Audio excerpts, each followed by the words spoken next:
Cuando vio su foto supo que era inevitable que hubiera una historia entre ellos. Y no es una cuestión de falsa modestia. Es la sensación que te da el universo cuando te transmite directamente una orden o te deja saber cuál será tu futuro inmediato.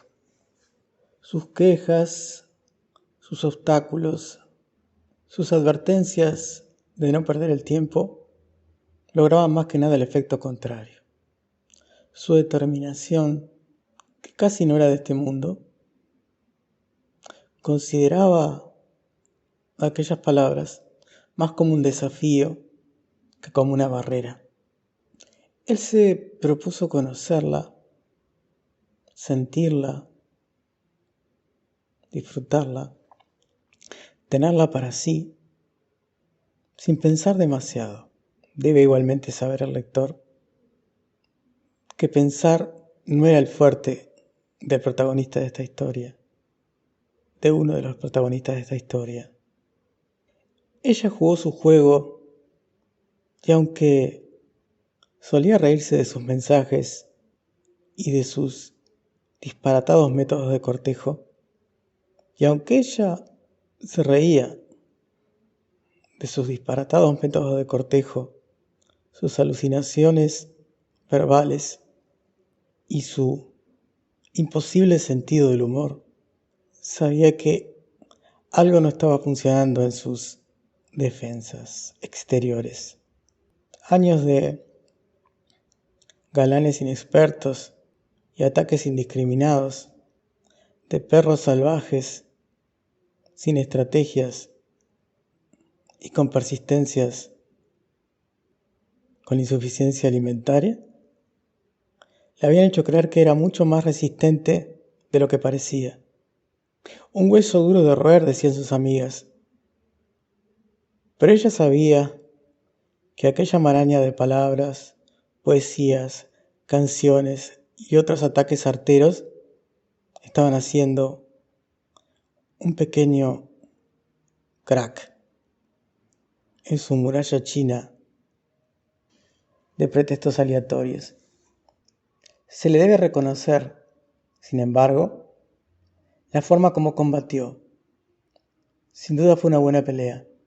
Lo que pasa es que aquel pequeño aprendiz de brujo había recibido la revelación de que esa mujer, esa peligrosa pequeña sirena con cara de muñeca algo insolente y muy respondona, había sido elegida por quién sabe qué fuerza de la naturaleza para bailar con él en su inhabitable fortaleza de la soledad. Es cierto que él venía de una especie de racha, es cierto que él venía de recorrer otras aventuras fugaces, pasajeras, en las que su pequeño ego había ido recibiendo pequeñas dosis de suplementos nutritivos que por alguna extraña razón le hacían creerse semi-irresistible. En favor de ella se puede argumentar que los ataques de aquel cerdito, como ella le puso después de un tiempo, por inconfesables razones, eran constantes, insistentes, desalmados y metafóricamente, y no tanto, de una ternura tan violenta que era difícil que un alma sensible como la que ella tenía pudiera resistirlos. Debe decirse también que en honor a la verdad, Usó todos los trucos posibles para escapar de aquel acoso. Se blindó y se dijo a sí mismo que todos esos dardos envenenados y que todas esas canciones y todas esas palabras que no paraban de salir de la boca diabólica de aquel sujeto pequeñito y decidido, no le afectaran. Ella lo intentó, habló con mucha gente, pidió consejo, invocó a los dioses,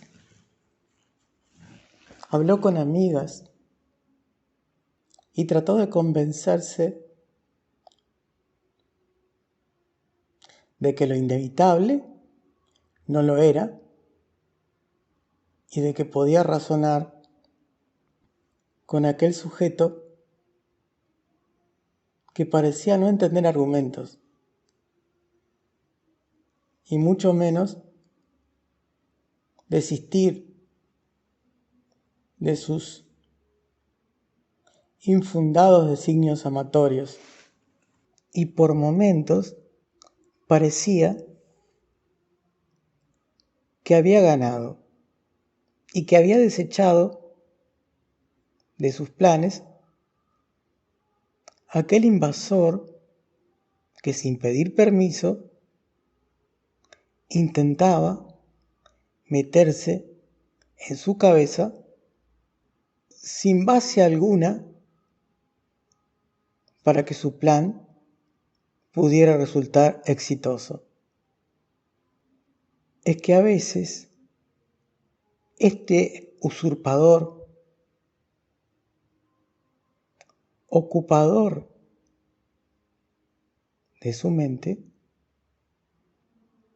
este cervatillo, como ella también lo llamaría más tarde, por razones que no vienen al caso, cometía errores casi fatales, típicos de alguien a quien ha cegado el propio convencimiento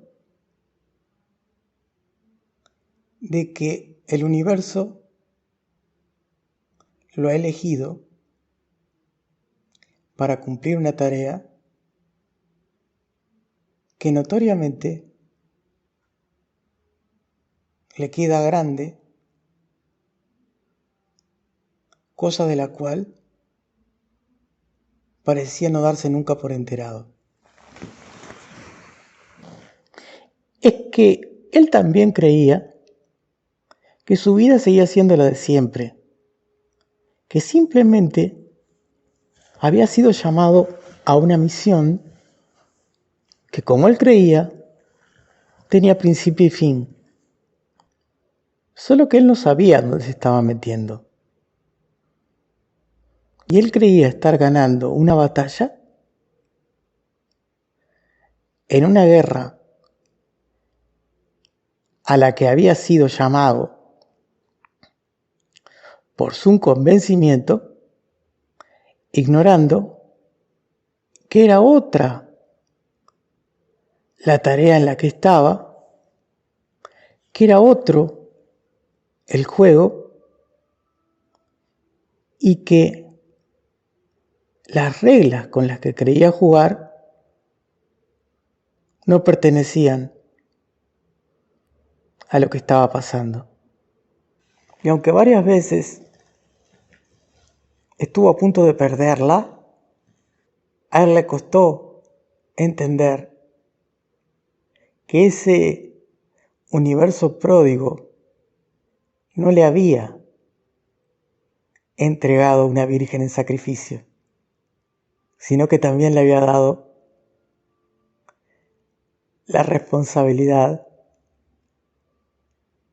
de cuidar algo que todavía no sabía lo importante que era para él.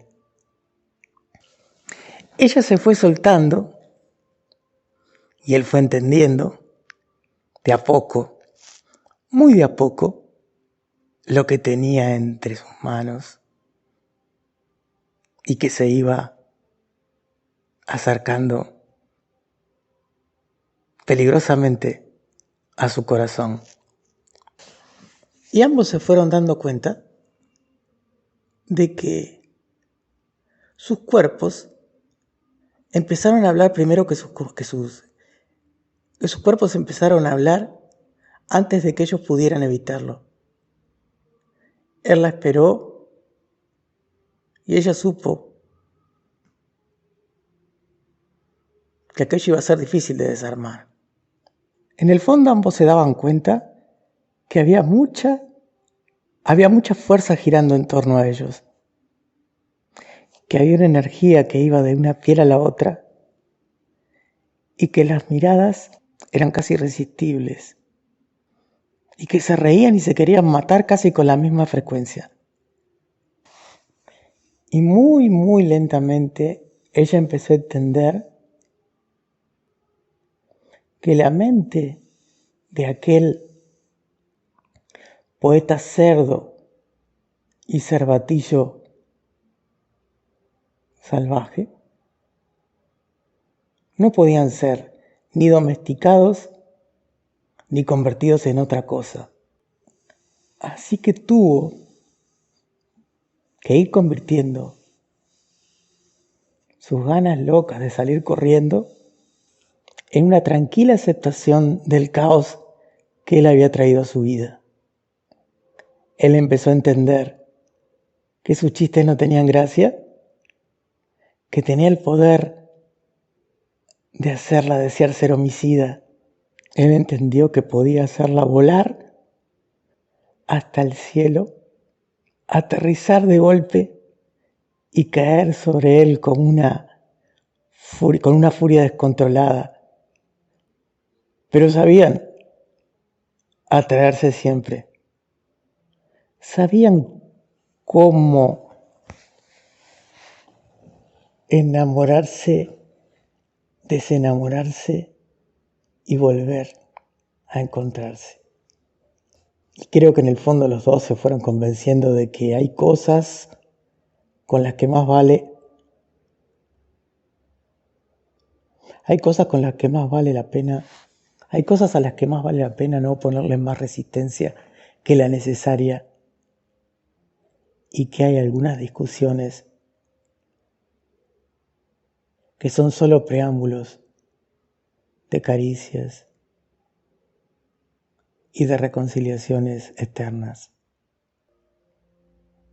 Convengamos también que a él le gustaba un poco hacerla enojar. Quizás le encantaba esa energía que ella desplegaba cuando lo miraba con ojos de condena y ganas de enderezarlo de una vez por todas. Creo que los dos saben, casi desde el principio, que iban a tener una historia fuerte. Y eso creo que es lo que más hizo que ella se resistiera, que luchara, sabiendo que iba a perder. Y él sabe cada vez que se despierte y la ve a su lado, que su vida hubiera sido muy distinta si el universo se le hubiera mostrado antes, mucho antes. Para los dos las cosas hubieran sido distintas. Pero el mundo es lo que es, no lo que se nos antoja. Los hados saben cuándo tirar los dados. Los días saben cuándo hacerse noches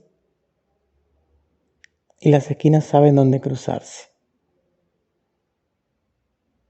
Es cierto que algunas veces coincidieron. Es cierto que estaban la misma noche en un club de barrio, en un cumpleaños de 15, pero ella estaba muy ocupada soñando con su vida y cautivando la mirada de los... Pero ella estaba muy ocupada robando la mirada de los adolescentes del club intrépido. Y a él solo le interesaba comer, que era lo que mejor hacía. Después de todo, no todos los cuentos de hadas empiezan en el Club Intrépido.